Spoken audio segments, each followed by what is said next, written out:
నేను మీ నేతకాని నరేష్. నేను ఈరోజు ఈ వీడియో చేయడానికి ప్రధానమైనటువంటి కారణం, ఈ మధ్యకాలంలో సూర్యాపేటలో జరిగినటువంటి మాదిగ పోరాట సమితి ఆధ్వర్యంలో కావచ్చు, అదేవిధంగా మరి సుక్క రామనరసయ్య గారు ఈ మధ్యకాలంలో చేసినటువంటి పాటల వల్ల కావచ్చు, ఎంత దరిద్రంగా, ఎంత అవమానకరంగా మాలల పట్ల విషం జిమ్ముతూ ఈ మాదిగ నాయకులు, ఈ మాదిగ కళాకారులు మరి ఏదో నోటికి వచ్చినటువంటి 4 పదాలను ఒళ్ళవేసుకొని అవాకులు చవాకులతో పాటలు పాడుతూ, అసభ్యకరంగా పాటలు పాడుతూ, అవమానకరంగా పాటలు పాడుతూ మాలల యొక్క మనోభావాలను దెబ్బతీయటం ఇది సమంజసమైనటువంటి కాదు. మనమంతా సోదరులం. ఏదైనా ఉన్నట్లయితే రాజ్యాంగబద్ధంగా పోరాటాలు చేసుకుందాం, రాజ్యాంగబద్ధంగా మనం ఫైట్ చేద్దాం, నిరసన కార్యక్రమాలు తెలుపుకునేటటువంటి స్వేచ్ఛ భారత రాజ్యాంగంలో ఉంది. కానీ మరి వీళ్ళు ఏ విధంగా, ఎంత దారుణంగా, అవమానకరంగా మాట్లాడుతున్నారంటే, నేను సుక్క రామనరసయ్య, మరి ఆయన ఏం చదువుకున్నాడో ఏమో నాకైతే తెలియదు, కానీ మరి సుక్క ఎక్కువైందేమో సుక్క రామనరసయ్య గారికి, అందుకనే ఆయన ఆ విధంగా వ్యవహారం చేసిండు. ఆయన వ్యవహార శైలి, అసలు ఆయన నువ్వు ఎవరు నడిచినవే సుక్క రామనరసయ్య? ఒక పక్క మన వేపూరు సుమన్న మీద దాడి చేసివి, తోటి కళాకారులు గొర్రెడి వెంకన్న మీద కళాకారులు దాడి చేసివి, అదేవిధంగా మన అన్న గద్దరన్న మీద కూడా నువ్వు ఇలాంటి అవాకు చవాకులు పెడుతుంది. గద్దరన్న మీద పాటలాడే ప్రశ్నించేటటువంటి అంత గొప్ప గాయకుడివా నువ్వు? అంత గొప్ప కవివా? ఏదో 4 పాటలు అల్లుకొని ఉప్పుగా పురం ఒక పోలికనుడు చూడ చూడ రుసులు జారవేరయా అని వేమరు వాడినట్టు 4 పాటలు వాడంగానే అయిపోతా అదే. ఇది ఎంత దారుణమైన సిగ్గుందా నీకు రామనరసయ్య? నువ్వు చేసుకున్నది మాలోళ్ళ పిల్లనే కదా, మరియు మాలోళ్ళ పిల్లని పెళ్లి చేసుకొని మాలోళ్ళ పిల్లతో సంసారం చేసుకుంటా ఒక వ్యభిచారిలాగా మాలల పట్ల నువ్వు ఇంత దారుణంగా మాట్లాడడం నిజంగా ఇది ఒక దళిత జాతికే అవమానకరం అన్నా. ఇది దళిత జాతికే అవమానకరం. మరి నీ మతెటు పోయింది, నీ గతెటు పోయింది? గద్దరన్న మీద పాట రాసినవే, గొర్రెడకన్న మీద పాట రాసినవే.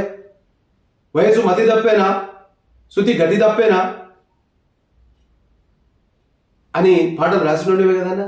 నీ వయసు, నీ గతి ఎడిపోయింది, నీ బుద్ధి ఎడిపోయింది? ఇలా నీ మాలల పిల్లని చేసుకొని ఆమెతో సంసారం చేసుకుంటా ఓ వ్యభిచారిలాగా ఇలా మాట్లాడటం ఇది సరైనటువంటి పద్ధతి కాదు. అసలు రిజర్వేషన్ ఎట్లా వస్తుందో తెలుసా నీకు? అసలు వర్గీకరణ అంటే ఏంటో తెలుసా? అసలు రిజర్వేషన్ ఏ చట్టం ప్రకారం వచ్చిందో తెలుసా? అసలు రిజర్వేషన్ ఏ ప్రాతిపదికన వచ్చిందో నీకు తెలుసా? అరే రిజర్వేషన్ అనుభవిస్తున్నటువంటి కులాలు ఎన్నో తెలుసా? సుమారు 1260 కులాలు, 1260 కులాలు ఉన్నాయన్నా ఈ భారతదేశంలో. అది కదా, దాన్ని పంచుకోవాలి కదా, అది ఉమ్మడి ఆస్తి కదా. అది మంది ఎక్కువ ఉంటేనో, ఎత్తు పొడుగు లావు ఉంటేనో రావు సుక్క రామనరసయ్య గారు. అది బాగా కష్టపడి చదువుకుంటే వచ్చాయి కదా. ఒకప్పుడు ఎవరు చదువుకుంటే వాళ్ళకు కాంపిటీషన్ లేదు కాబట్టి చదువుకున్న వాళ్ళందరికీ ఉద్యోగాలు వచ్చినాయి. కానీ ఇప్పుడు మాలోళ్ళ ఇంట్లో 3 చదువుతారు, మాదిగోళ్ళ ఇంట్లో కూడా 3 2 అందరూ చదువుకుంటున్నారు అన్న. ఇలా కాంపిటీషన్ ఎక్కువైంది. కాంపిటీషన్ ఎక్కువైనప్పుడు ఖచ్చితంగా కష్టపడాలి, చదువుకోవాలి కదా. అప్పుడు కదా మనకి ఉద్యోగాలు వచ్చేది. మరి చదువుకోకుండా ఉద్యోగాలు రావాలి. అవును, మాలలు కష్టపడుతున్నారు, చదువుకుంటున్నారు.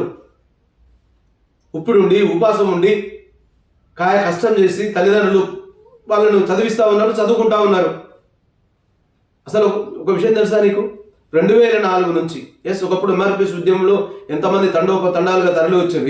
అప్పుడు చదువుకున్న వాళ్ళు తక్కువ ఉన్నారు కాబట్టి అందరూ ఉద్యమంలో మమేకమైనరు. ఇవాళ 2004 నుంచి మీరు కనుక లెక్క తీసుకోండి, చూసుకోండి. ఇవాళ 2004 నుంచి 2024 సుమారుగా 20 సంవత్సరాలలో ఇవాళ మాదిగ నిండలో ప్రతి ఒక్క బిడ్డ చదువుకున్నారు. వాళ్ళకు కూడా వచ్చింది, జ్ఞానం వచ్చింది. చదివియాలి, మన పిల్లలు చదివియాలి, కష్టపడాలి అనేటటువంటి ఉద్దేశంతో ఇవాళ వాళ్ళందరూ చదివిస్తున్నారు. ఆ పిల్లలు ఎంఏలు, ఎంఎస్సీలు, బీఈడీలు, ఇంజనీర్లు, సాఫ్ట్వేర్ ఇంజనీర్లు, ఇలా డాక్టర్లుగా ఇలా ఎంతోమంది అండి. నా ఫ్రెండ్స్ బిడ్డలు ఎంతోమంది మాదిగ బిడ్డలు ఇలా డాక్టర్లు చేస్తున్నారు, డాక్టర్లు చదువుకుంటున్నారు. మరి వాళ్ళందరూ వస్తారా? ఇలా ఉద్యమంలోకి వస్తారా? వాళ్ళకి తెలుసు ఆ రోజు మేము చదువుకోలేదు కాబట్టి మాకు ఉద్యోగాలు రాలే. ఈ రోజు మేము అందరం చదువుకుంటున్నాం కాబట్టి కాంపిటీషన్ కొరకు పోటీ పడాలని చెప్పేసి ఇలా మాదిగ బిడ్డలు రోడ్ల మీదకి వస్తున్నారు. చూసిరా మీరు? అదే అయ్యాలలో ఉన్నటువంటి ఎంఆర్పిఎస్ నాయకులు ఈ మధ్యన కొంతమంది ఉపాధి లేనటువంటి వాళ్ళు ఉద్యమంలో పాల్గొంటున్నారు. ఇప్పుడు ఏదైనా మాల ఉద్యోగాలైనా మాల సంఘాలైనా ఇదే జరిగేది. కానీ వాస్తవంగా చదువుకున్నటువంటి పిల్లలు ఎవరు కూడా రోడ్ల మీదకి రావట్లే, మాకు అన్యాయం జరుగుతుందని నినదించట్లే. ఏదో మీకు మరి నువ్వు ఏం చదువుకున్నావు నాకైతే తెలియదు, కానీ ఇది కరెక్ట్ పద్ధతి అయితే కాదు. చదువుకున్న ప్రతి ఒక్క బిడ్డకు ఉద్యోగం రావాలి ఖచ్చితంగా. అది మాల కావచ్చు, మాదిగ కావచ్చు, అది డక్కలి కావచ్చు, సింధి కావచ్చు, ఎవరు కావచ్చు, బయళ్ళు కావచ్చు, అందరికి రావాల్సిందే. ఇలా నల్గొండ జిల్లా మీకు తెలుసుగానే, మీ ఊరు పక్కనే కదా చిరుతపల్లి.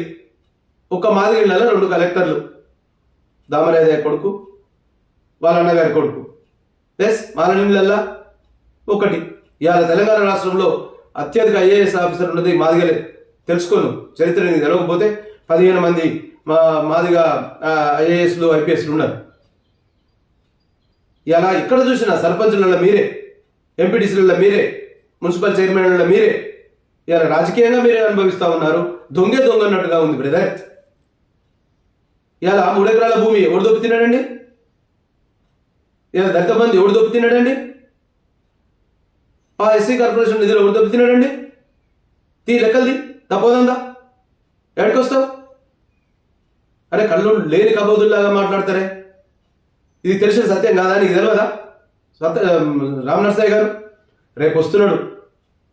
నీ సుక్క రామనరసయ్య లెక్క తెల్చడానికి వస్తుండు. మా సోదరుడు రాజేష్ మహాసేన వస్తుండు. నీ లెక్క, నీ తొక్క 2 తీస్తాడు. రేపురా 23వ తారీఖు నాడు జూలకంటి రంగారెడ్డి నల్లగొండలో జరిగే జూలకంటి ఇంద్రారెడ్డి ఫంక్షన్ హాల్కి రా, అడుగుదురా రాజేష్ మహేశ్వరన్ వచ్చి ఎవడు దొబ్బి తినడు. అరే దొబ్బి తిన్నోని వదిలిపెట్టి ఇలా మీ అసలు తెలుసా మీ వారసత్వం, మీ ఆస్తి ఏది? చెప్పులు కుట్టే వృత్తే కదా. ఇలా చెప్పులు కుట్టే వృత్తి, చెప్పులు ఎవరి వాటలు ఉన్నాయి? బాటా కంపెనీయా, సిఎస్సి కంపెనీయా, పేరగాను? అరే వాడాయా మీ దొబ్బు తినేది? వాడు కదా. వానిటి ముందర పోయి ధర్నా చేయండి, వాని కంపెనీ ముందర ధర్నా చేయండి.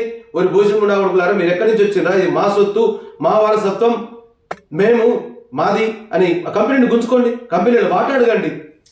అరే కష్టపడి చదువుకొని ఉద్యోగాలు సంపాదిస్తున్నటువంటి మారల మీద పడేస్తారు ఎందుకయ్యా మీరు? ఇది కరెక్ట్ పద్ధతి కాదు రామనరసయ్య గారు. ఇక నుంచి అయినా మీరు సోయి తెచ్చుకో, సోయిలోకి రా. మరి నీకు మతి తప్పిందో గది తప్పిందో నాకైతే అర్థం కావట్లేదు. ఇక మన సోదరుడు మన సూర్యాపేట మీటింగ్లా అన్న అసలు ఏం మాట్లాడుతాడు? తెలంగాణ కేఏ పాల్ మందుల సామేలన్న ఆయన వివేకానంద మీద పడి ఏడుస్తాడు. ఏం మాలలు వ్యాపారాలు చేసుకోవద్దా, సంపాదించుకోవద్దా?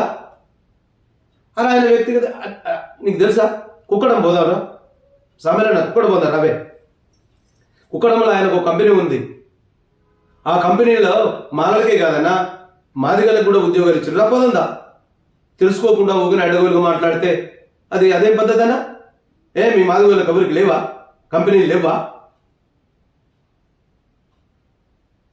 ఇది కరెక్ట్ పద్ధతి కాదన్నా. మనం అంతా సోదరులం.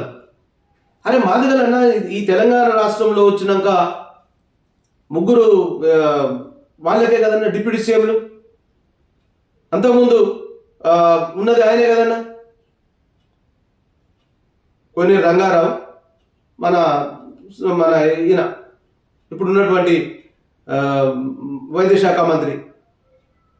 మేము ఎప్పుడన్నా ఎన్నడన్నా అరే మాదిగలకి ఎట్లా ఇస్తారు ఆయన అడిగినవా? వెంకటస్వామి గారు ఉన్నప్పుడు కొన్ని రంగారావుకు, మరి అదేవిధంగా దామోదరం రాజనరసింహకు ఉప ముఖ్యమంత్రి ఇస్తే కనీసం ఆయన కాంగ్రెస్ పార్టీలో టైగరే కదా. అరే ఇప్పుడు కాంగ్రెస్ పార్టీని శాసిస్తున్నట్టు వెంకటస్వామి కుటుంబం అని అంటున్నారు కదా. మరి ఎందుకు అడ్డుకోలేదు? ఎస్ మన సోదరుడే కదా, పోనీ అని మేము అడగలేదే, మేము ప్రశ్నించలేదే. ఇవాళ ఇంకో విషయం తెలుసు, అప్పుడు టీఆర్ఎస్లో ఉన్నావు కదా మందుల సామేలన్నా, ఫస్ట్ ఉప ముఖ్యమంత్రి ఎవరికి ఇద్దాం అనుకున్నారే? కొప్పుల ఈశ్వర్కి ఇద్దాం అనుకున్నారు. కానీ మందకృష్ణ మాదిగ ఏం చేసిండు? మా మాదిగోళ్ళకి ఇవ్వకుండా నువ్వు మాలలకు ఎట్లా ఇస్తావు ఉప ముఖ్యమంత్రి, నీ సంగతి చూస్తాను కేసీఆర్ అమ్మడి పడుతుంది, బ్లాక్ మెయిల్ చేస్తుంది. ఇదే కదా బ్లాక్ మెయిల్ రాజకీయం. అప్పుడు నీ అమ్మ ఇది ఎందుకు వచ్చిన గోలరా నాయన అని చెప్పేసి కొప్పుల ఈశ్వర్ని పక్కకు పెట్టి మన రాజన్నకు ఇచ్చే. ఇది తప్ప? మేము ఎందరిని ప్రశ్నించినవా? ఎప్పుడన్నా వివేక్ మాదిగలకు ఇట్లా ఇస్తున్నారని నన్ను అడిగినాడే. ఆయన ఎంపీగా చేసిండు 5 సంవత్సరాలు. ఇవాళ ఢిల్లీలో చక్రం తిప్పుతున్నారు మాలలు అంటున్నావు కదా, మరి చక్రం తిప్పి వీళ్ళని డిప్యూటీ సీఎంలను అడుకోలేకపోయిందిరా? లేదే. కావాలనే వాళ్ళు ఖచ్చితంగా మనం చేయాలనేటటువంటి ఉద్దేశంతో, ఎవరైతే వాళ్ళు మన సోదరులుగా అనేటువంటి ఉద్దేశంతో మేము ఎప్పుడు కూడా ఆ జోలికి ఆ వ్యవహారానికి రాలేదు. కాబట్టి అది మా దగ్గర ఉన్నటువంటి స్నేహ సంబంధం, సోదర భావం. ఇక సోదరుడు మన వేపూరి సోమన్న గారు, ఆయన మంచి పెద్ద ప్రసంగం ఇస్తాడు. ఒక తండ్రికి 4 అన్నదమ్ములు ఉంటే పంచుకోరా ఆస్తి. ఎవడు తండ్రి, ఎవడు ఆస్తి, ఎవడిచ్చిన ఆస్తి? మేము మాదిగోల సొమ్ము ఏమైనా గుంజుకుంటున్నామా? మన తండ్రి భారతదేశానికి రాజ్యాంగ పిత. ఈ భారతదేశంలో ఉన్నటువంటి 12,600 కుటుంబాలకు, 1206 కుటుంబాలకు, ఇవాళ జాతులకు, కులాలకు తండ్రి డాక్టర్ బాబాసాహెబ్ అంబేద్కర్. ఆయన ఇచ్చినటువంటి 15% రాజ్యాంగ ఫలాలు ఖచ్చితంగా రాజ్యాంగబద్ధంగానే వాడుకోవాలి. మేము మంది ఎక్కువ ఉన్నాం, మేము ఇంత ఎత్తున్నాం, పొడుగున్నాం, లావు ఉన్నాం అంటే ఉద్యోగాలు రావన్నా సోమన? అట్లా రావు సోమన్న. ఖచ్చితంగా అది చదువుకొని కాంపిటీషన్లో ప్రిపరేషన్ అయ్యి ఉన్నత మార్కులు ఎవరికి వస్తాయి? మాలాయనకు వస్తే మాలాయనకు వస్తుంది, మాదిగానికి వస్తే మాదిగానికి వస్తుంది, బయలాయనకు వస్తే బయలాయనకు వస్తుంది, డగ్గాలయనకు, సింధాయన, ప్రతి ఒక్కరికి అట్లా వస్తుంది. దాన్ని స్వాగతించాలి మనం.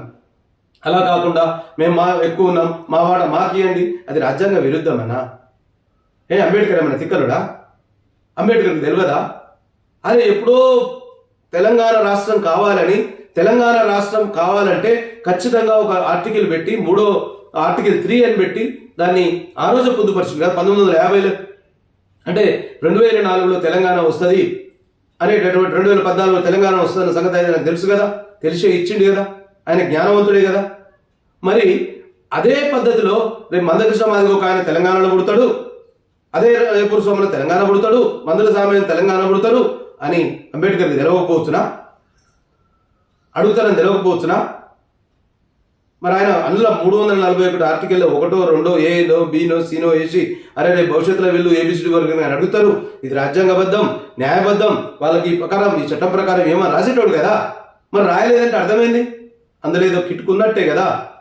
ఇగో ఇట్లా ఏబిసిడి వర్గీకరణల ద్వారా చెట్టుకొకడు, పుట్టకొకడు, రాయికొకడు, రప్పకొకడు విడిపోతే అంబేద్కర్ కలడు కన్నా భారత రాజ్యాధికారం అనేటటువంటిది దుర్బలమైతుంది. రాజ్యాధికారం జీవితంలో కాదు కదా, ఇక ముందు ఎక్కడా కూడా ఇది రాదు అనేటటువంటి ఒక ఆలోచనతోటే అందరూ కలిసికట్టుగా ఉండడం కొరకే 341 అనేటటువంటి ఆర్టికల్ని అష్ట దిగ్బంధనం చేసి దాన్ని ఎవడు కూడా కెలకకుండా దాంట్లో ఏలు పెట్టకుండా బంధించిండన్నా. అది తెలుసుకోకుండా ఏదో మన వెనక డోర్ నుంచో ముందు డోర్ నుంచో మరి మెప్పు పొందో ఏదో ఒక రకంగా సింపథెటిక్గా ఈ ఏబిసిడి వర్గీకరణ సాధించుకున్నారు. తప్పులేదు, మేము కాదనట్లేదు. ఏబిసిడి వర్గీకరణకు మేము వ్యతిరేకమే కాదు. ఎస్, చేయమనండి, మేము ఒప్పుకుంటాం. కానీ నిరసన తెలిపేటటువంటి హక్కు మాకు లేదా? ఎస్, ఇది రాజ్యాంగానికి తూట్లు పడిసేటటువంటి ప్రక్రియ. ఇలా ఏబిసిడి వర్గీకరణ చేసిండ్రు, రేపు క్రీమీ లేయర్ తెస్తారు, రేపు రిజర్వేషన్లు ఎత్తివేస్తారనేటటువంటి ఒక ప్రమాదాన్ని మేము ముందే పసిగడుతున్నాం అంబేద్కరిస్టులుగా. ఇది రాజ్యాంగాన్ని కాపాడుకోవడంలో భాగంగా చేసినటువంటి ఈ నిరసన కార్యక్రమాలే కానీ ఇది మాదిగల పట్ల